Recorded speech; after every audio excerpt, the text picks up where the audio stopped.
วัสดีครับวันนี้นะครับจะมารีวิวท่อแทนแคทนะครับท่อตรงนะครับของ Isuzu All New นะครับIsuzu All New V-Cross นะเครื่อง 3,000 นะครับของผมนะครับเดี๋ยวผมจะแกะนะครับว่าข้างในเป็นยังไง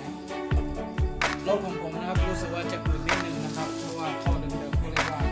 จะเอาแทนแคทตัวนี้ไปใส่ดูนะครับดูว่ามันจะเป็นยังไงนะครับ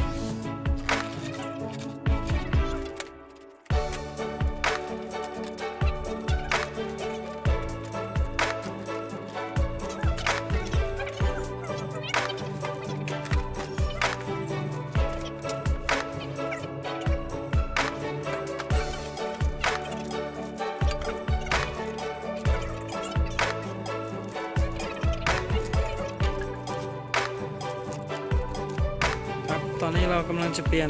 แทนแคทนะครับนี่นะครับเราต้องแกะตัวแทนแคทเดิมนะครับที่อยู่ตรงนี้ออกมา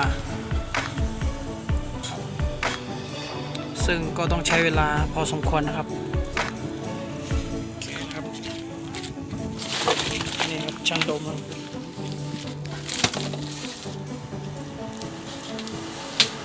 นี่นะครับท่อแทนแคทนะครับต่อด้านล่างครับเราต้องเอาน็อตนี่เหล่านี้ออกนะครับเบอร์ 14นะครับนี่คือต้องเอาตัวนี้ออกทั้งหมดเลยนะครับโอเคเดี๋ยวเรามาแกะกันเลยนะครับ